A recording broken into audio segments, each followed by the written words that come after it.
오늘 우리에게 주시는 하나님 말씀 사도행전 2장 38절 한 절 말씀입니다. 신약성경 사도행전 2장 38절 한 절 말씀입니다. 주신 하나님 말씀 제가 봉독해 올리겠습니다. 베드로가 이르되 너희가 회개하여 각각 예수 그리스도의 이름으로 세례를 받고 죄 사함을 받으라. 그리하면 성령의 선물을 받으리니. 아멘. 사람마다 교회에 다니게 된 계기는 각각 다릅니다. 저처럼 예수 믿는 가정에서 태어나서 나면서부터 교인된 자도 있습니다. 또 사람들 중에는 인생 속에서 경험한 엄청난 사건 때문에 그것이 계기가 되어 교회에 나오게 된 경우도 있습니다. 죽을 병에서 치료를 받고 사업 실패나 가정적인 어려움 속에서 건짐을 받아서 그것을 계기로 신앙생활을 시작한 분들도 계십니다. 드물지만 지적인 호기심 때문에 믿음 생활을 시작한 분들도 계십니다. 저는 호기심으로 그냥 성경책을 읽다가 교회를 다니기 시작한 분을 알고 있습니다. 그러나 우리가 어떤 계기로 교인이 되었든지 우리가 절대로 잊지 말아야 할 중요한 사실이 하나 있습니다. 구원은 교인이 되었기 때문에 받는 것이 아니라 성도가 됨으로 얻게 된다는 사실입니다. 교인 명부에 이름이 올라가는 일은 너무너무 기쁘고 감사한 일입니다. 하지만 교인 명부에 이름이 올라갔다고 해서 하나님의 생명책에 그대로 내 이름이 기록되는 것은 절대 아닙니다. 우리가 교인이 아닌 성도가 되어야 하는 이유가 바로 여기에 있습니다.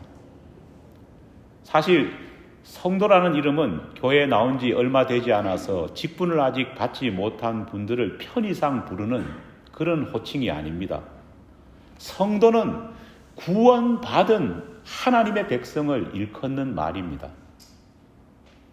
다니는 교회의 일원이 되었다고 구원받은 거룩한 백성이 될 수 있는 것은 아닙니다. 여러분, 해병대 훈련소에 자원 입대했다고 모두가 늠름한 해병이 되는 것은 아닙니다. 반드시 통과해야 될 훈련의 과정이 있고 완수해야 되는 임무가 있는 것입니다. 교인에서 성도가 되기 위해서도 반드시 거쳐야 하고 반드시 경험해야 되는 과정이 있습니다. 그것이 무엇일까요? 바로 회개입니다. 안타깝지만 교회에는 다니지만은 진정한 회개를 경험해 보지 못한 교인들이 너무 많습니다. 하나님 앞에서 죄인된 자신의 실체를 똑똑히 보고 정말 두려움과 떨림 속에서 참회해 보지 못한 교인들이 많습니다. 회개하지 않아도 교인은 될 수 있습니다. 교인 되는데 회개했던 증명서 가져와 보라. 그렇게 요구하는 교회는 없지 않습니까? 그러나 회개하지 않으면 성도는 될 수 없습니다. 회개는 내 죄 사함 받고 내 죄를 사해 주신 예수님만을 위해서 평생 살겠다는 고백과 다짐인 겁니다. 쉽게 말하면 회개는 나의 죄를 바라보면서 나 혼자 힘으로 회개해서 나 혼자 힘으로 죄를 사함받을 수 없기 때문에 우리 주님께 나의 모든 것을 맡기고 앞으로는 나의 주인을 바꾸겠다는 다짐인 것입니다. 그래야 비로소 우리의 이름이 생명록에 오를 수 있습니다. 성경은 회개를 구원의 첫 단추라 말합니다. 회개는 신앙의 첫걸음입니다. 성경을 보면 하나님의 부름받은 하나님의 순종한 모든 사람들은 예외 없이 그 일이 일어나기 전에 자신이 지은 죄에 대한 통렬한 회개가 있었습니다. 갈릴리 호수에서 베드로는 자기 앞에 서 있는 이 예수라는 분이 그가 그렇게도 기다려왔던 메시아임을 깨달았습니다. 그 순간 그는 가장 먼저 무슨 일을 했을까요?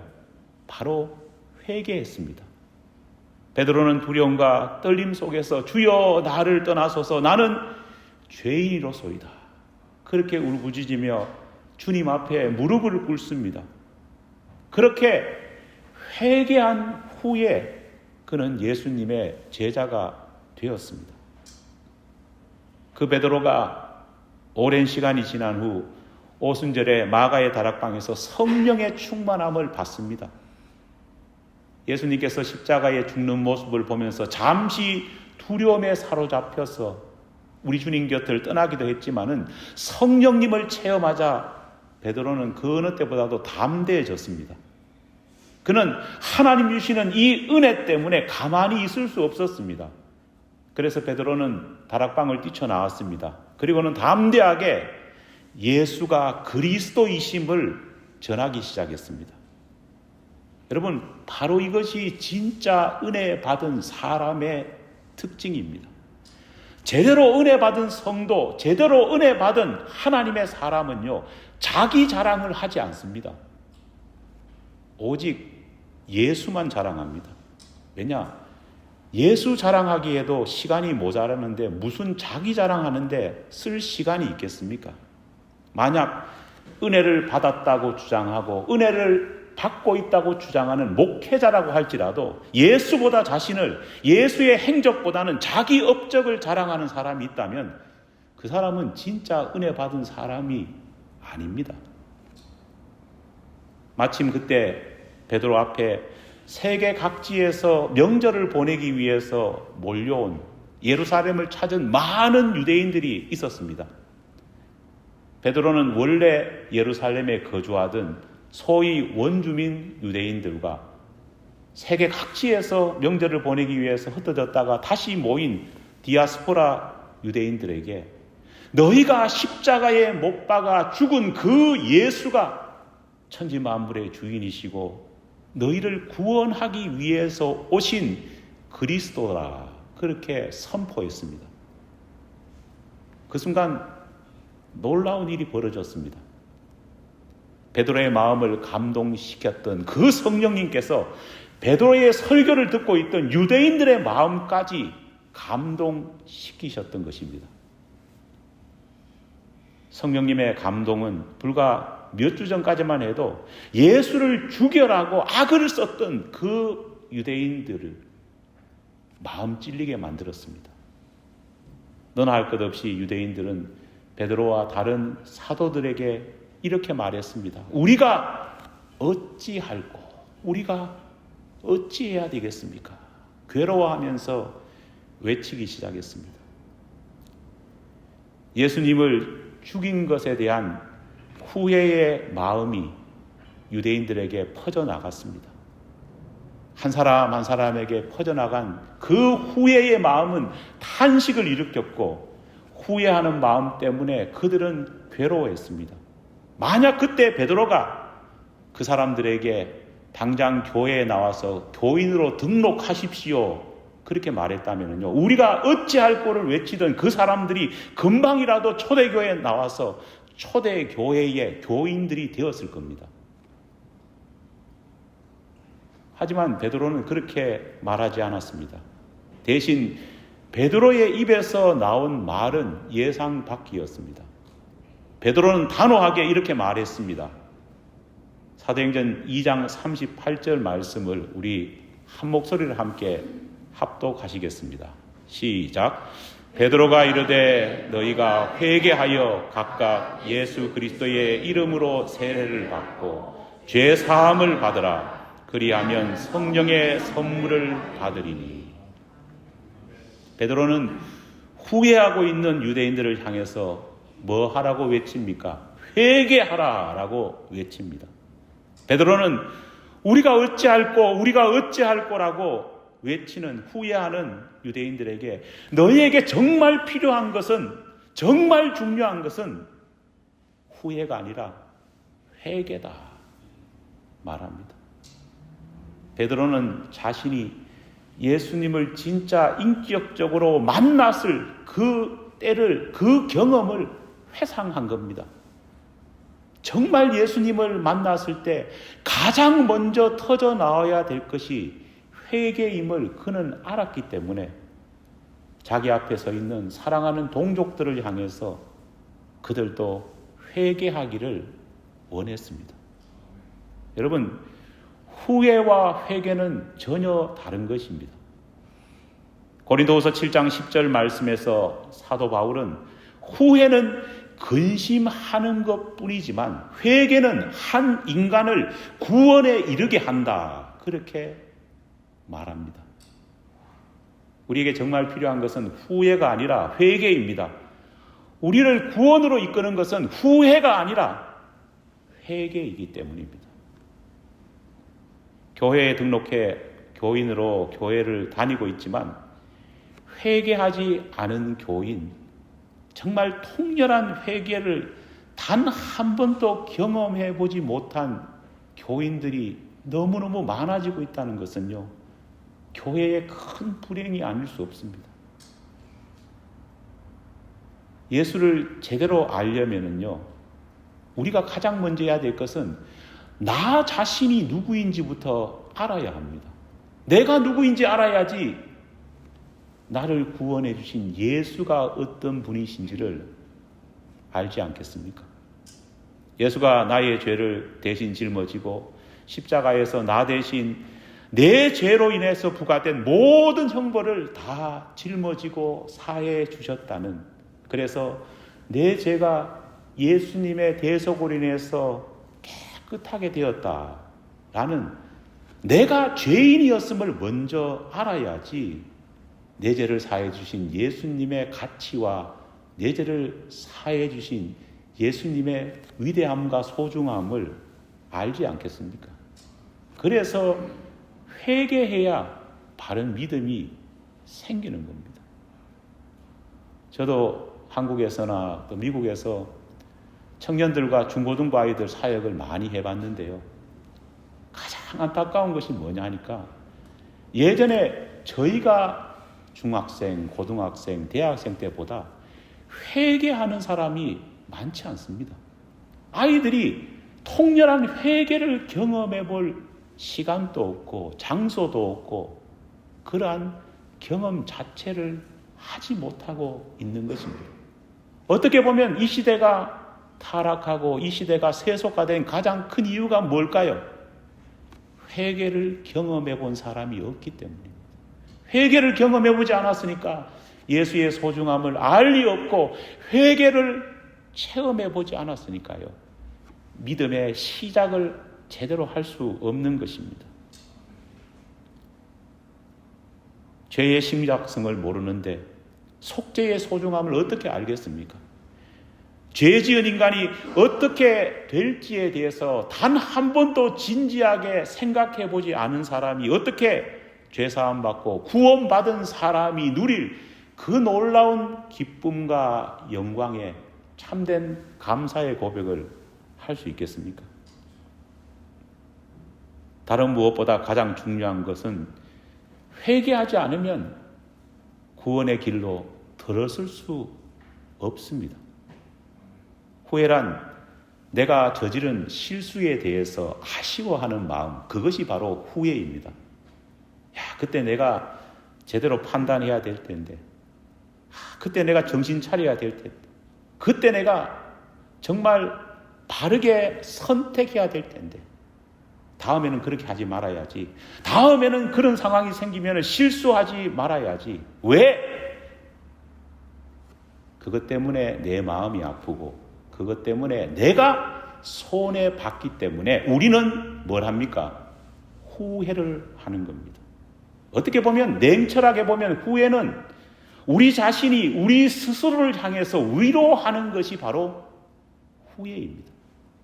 그래서 심리학자들은 후회를 가리켜서 자기 자신을 향한 마음의 방어 기제다, 그렇게 설명합니다. 하지만 회개는 나 자신을 향한 것이 아닙니다. 회개는 오로지 하나님을 향한 고백입니다. 내가 살면서 어떤 도덕적인 잘못, 사회적인 실수를 저지른 것에 대해서 하나님 죄송합니다, 그렇게 말하는 것이 아닙니다. 내가 그 실수를 저질러 가지고 내 삶에 데미지가 있는 것을 후회하는 것이 아닙니다. 회개는 하나님을 향해 우리가 해왔던 무시, 하나님을 향해 우리가 보여왔던 교만에 대해서 참회하는 것이 회개입니다. 예수님께서는 복음을 선포하시면서 항상 사람들에게 회개하라, 회개하라, 회개하라 외치셨습니다. 이때 예수님께서 회개라고 말하실 때에 사용하신 단어가 헬라어로 메타노에오라고 하는 단어입니다.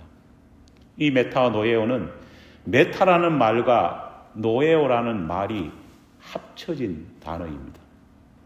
메타는 후에, 뒤에, 비로소라는 뜻이 있습니다. 노에오는 인지하다, 생각하다, 알게 되다라는 뜻입니다. 글자 그대로 이 두 단어가 연결된 메타노에오를 풀이해 보면요, 회개라는 것은 뭐냐? 비로소 알게 되었다, 비로소 알게 되었다는 그런 뜻입니다. 여러분, 도대체 비로소 뭘 알게 된 것일까요? 비로소 알게 되었다면요, 비로소 뭐를 알게 되었는지가 더 중요하지 않겠습니까? 회개라는 것은 우리가 비로소 알게 된 것을 캐치하는 겁니다. 메타노에오라는 말 속에는요, 우리 자신이 먼지, 더스트라고 하는 것을 깨달았다는 의미가 있습니다. 메타노에오라는 이 말 속에는 우리 자신이 nothing, 아무것도 아니라는 그런 뜻이 숨겨져 있습니다. 회개는 하나님 앞에서 내가 먼지라는 것과 예수님 앞에서 내가 아무것도 아닌 nothing이라는 것을 깨닫고 그 주님 앞에, 그 하나님 앞에 두려워하는 그런 것입니다. 창세기 3장 19절에 보면은요, 선악과를 따먹은 아담에게 하나님께서는 너가 왜 선악과 나무 열매를 따먹었느냐, 그 따먹은 행동에 대해서 질책하고 그 행동에 대해서 심판하시지 않았습니다. 뭐 옛날 우리 부모님이 잘못했을 때 또 심한 분들 이런 말씀했지 않습니까? 팔 모가지를 어떻게 한다고요? 하나님이 나타나가지고 이놈아, 왜 선악과를 따먹었느냐, 너의 팔 모가지를, 그렇게 말씀하시지 않으셨습니다. 하나님께서는 아담을 책망하시면서, 아담을 심판하시면서 이렇게 말씀하셨습니다. 너는 먹기 위하여 얼굴에 땀을 흘리며 열심히 일하다가 마침내 먼지로 돌아갈 것이다. 이는 내가 먼지로 지음을 받았기 때문이다. 너는 먼지니 먼지로 돌아갈 것이다.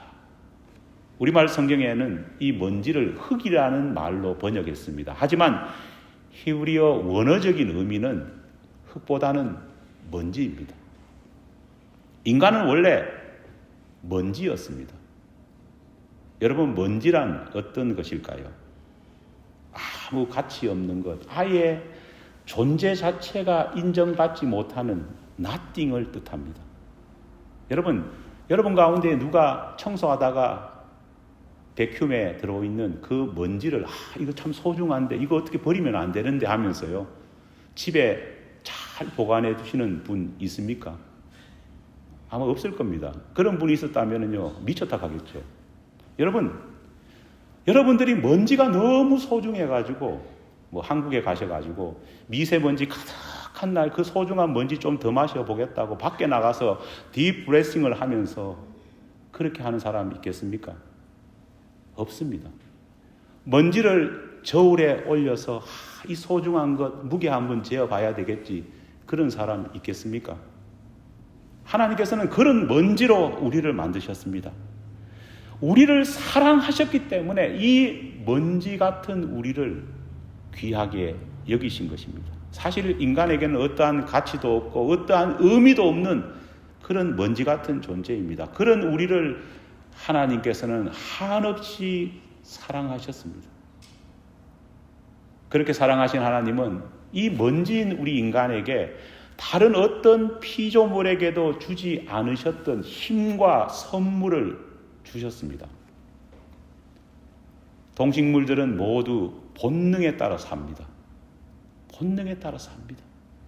하지만 유독 인간만은요, 자유롭게 사고하고 자유롭게 생각하고 그 자유 아래에서 무언가를 선택할 수 있는 자유의지를 주셨습니다.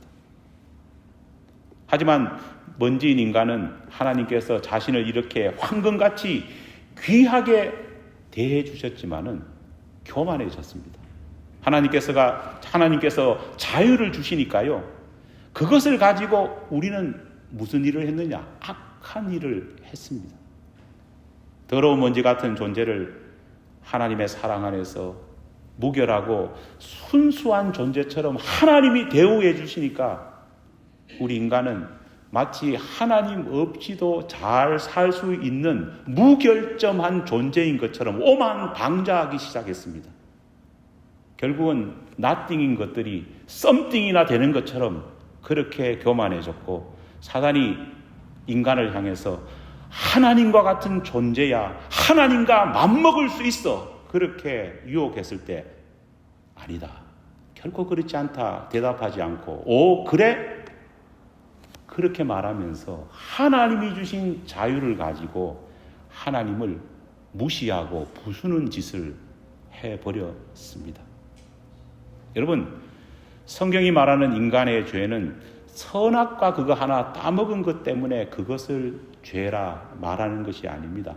성경이 말하는 더 근본적인 선악과를 따먹은 그 행위에 대한 것은요, 하나님을 무시하고 하나님이 주신 이 사랑을 망가뜨려버린 인간의 배은망덕한 그 짓을 바라보면서 죄라 그렇게 말을 하는 것입니다.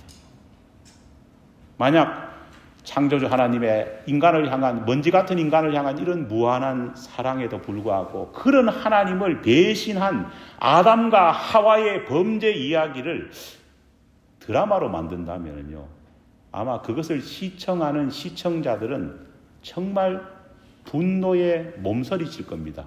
이거 완전히 막장 드라마네, 그런 말을 할 겁니다. 사람들은 그것을 보면서요, 너나 할 것 없이 인간을 대표하는 아담과 하와를 향해서 뭐라고 질책할까요?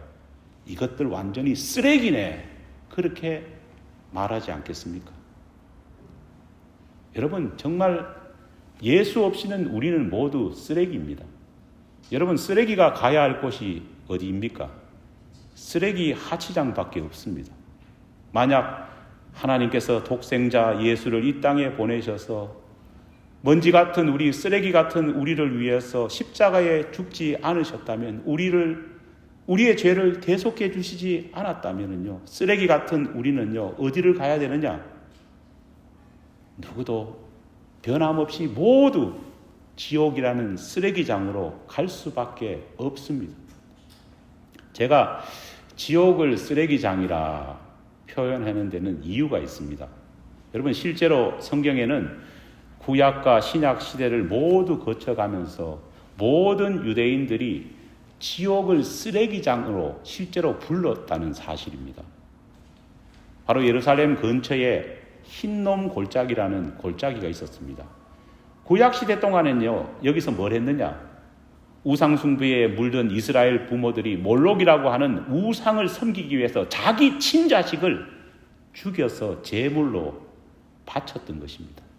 쓰레기 같은 인간, 쓰레기 같은 부모들이 쓰레기 같은 짓을 했던 곳입니다. 신약시대에 그곳은요, 예루살렘에서 나오는 각종 오물들을 투기하는 쓰레기 하치장이었습니다.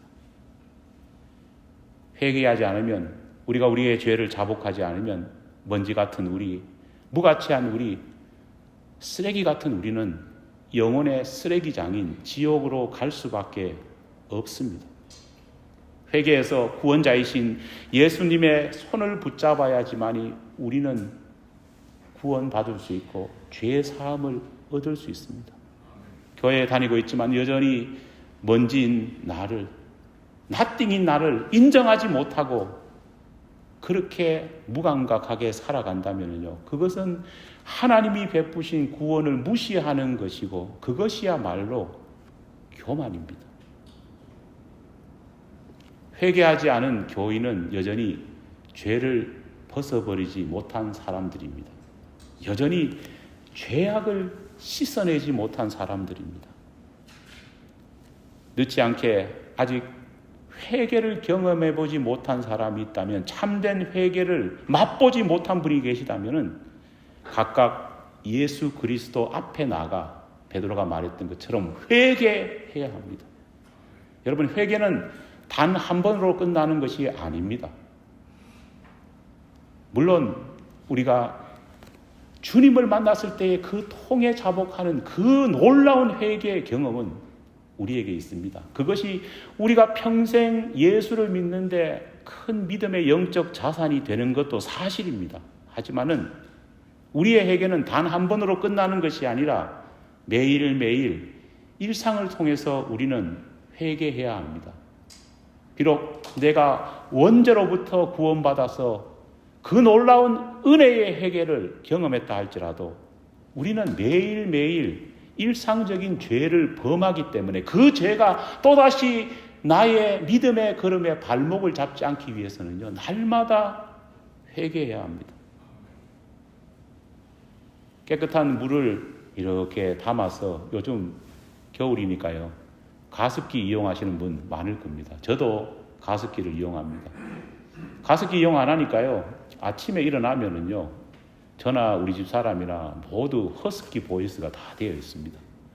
그래서 가습기를 꼭 트는데, 여러분, 저는 가습기 물을 그렇게 할 필요는 없는데 꼭 정수기 물을 이렇게 붓습니다. 좀 깨끗해 보이려고요. 하지만 그렇게 깨끗한 물을 가습기에 채워 넣는다 해도요, 한 일주일, 2주일 되면 항상 뭐가 생깁니까? 물때가 끼게 됩니다. 우리 신앙도 그렇습니다. 아무리 열심히, 아무리 주님 앞에 나아간다 할지라도 죄인인 우리는 여전히 물때 같은 죄를 범할 수밖에 없습니다. 그래서 우리는 날마다 회개하고 회개에 합당한 열매를 맺어야 합니다. 사랑하는 여러분, 회개만이 살 길입니다. 회개가 신앙의 첫 단추임을 기억하며 우리 모두가 회개하는 공동체, 우리 각자도 예수 그리스도의 이름 앞에 회개를 경험할 수 있는 저와 여러분 되기를 간절히 축원합니다.